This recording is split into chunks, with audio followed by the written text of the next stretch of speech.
One of the most common things that I hear when it comes to tapping is, I don't know what to say, I don't know where to start. And so it's okay. I'm going to give you a tip or a tool to help with that process. So with tapping, what we want to do is get as specific as possible. But sometimes we have to start at a more global level. And so the first question you can ask yourself is, what is the situation that is bothering me, right? And so I'm just going to go off of what I had shared last week, right, which we were talking about busting through money beliefs. So I'm going to use a money belief as an example here. So let's say the belief is, I'm not making enough money. That's the thought that you're having. I'm not making enough money. And obviously, that's making you feel really frustrated, right?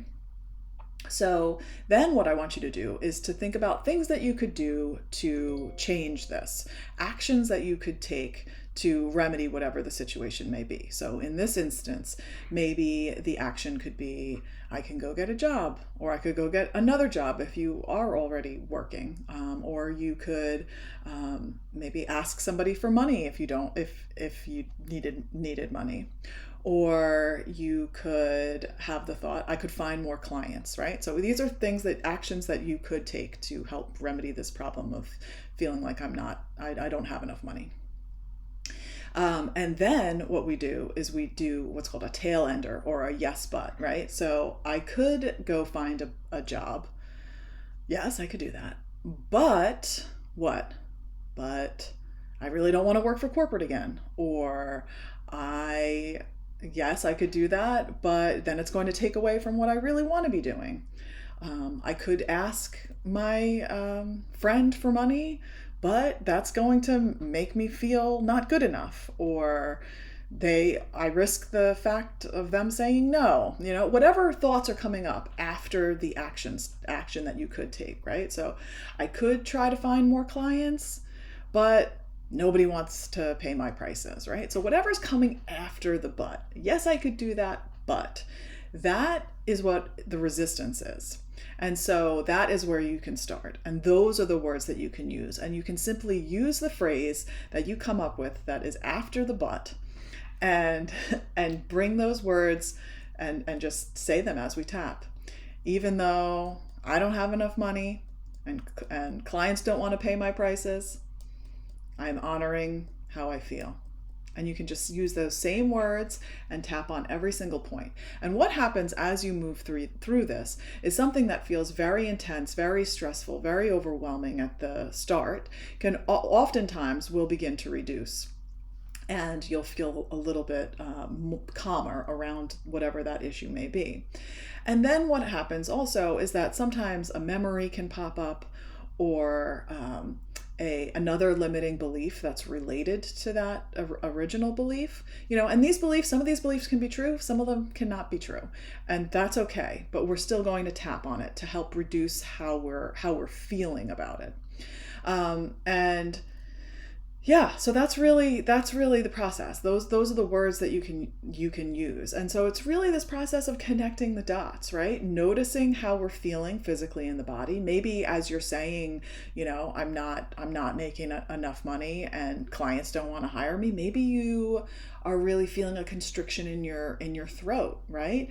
And then you can bring your attention to that area and you can start to focus on the physical and see what other thoughts come up. Like, the first thing that comes to mind when a client is talking about like feeling constriction in their throat is wondering if they're not using their voice, or they're not saying what they want to say, or they're not putting themselves out there. Maybe there's a fear around that, right?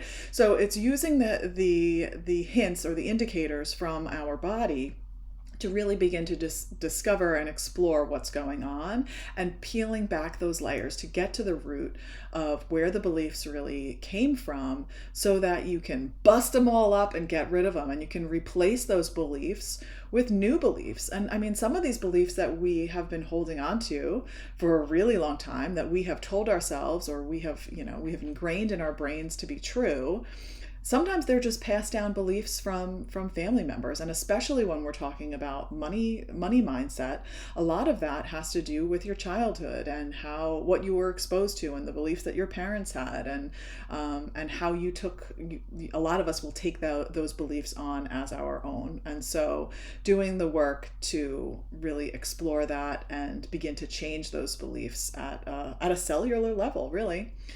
So I hope that you found this helpful. I know this was a little bit of a different video than what I typically do as a tapping session, but I really want to empower you to be able to do this tapping work on your own. And it's such a powerful, powerful process. So I hope that this can really help you. And if you're someone who has been trying to do it on your own and you're not seeing the results, or you're getting frustrated, please reach out. I am here to support you and guide you through the process.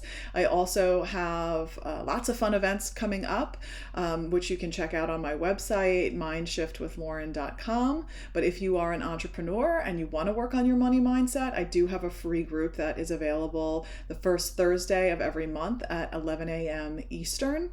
And you can find all the information about that on my website. And I would love to see you there. It's a great opportunity for an entrepreneur to explore this modality, and so how it can help you. Because when we talk about being an entrepreneur and our mindset, it is everything. Having a good mindset when you're faced with struggles, especially in the entrepreneurial world, is everything. Because when you get into that negative mindset and you start saying the negative things over and over in your head, it's not going to be a good thing. And that's a recipe for being stuck, and nobody wants to be stuck, right? So let's get unstuck together. Sending all the good vibes your way. Take care, guys.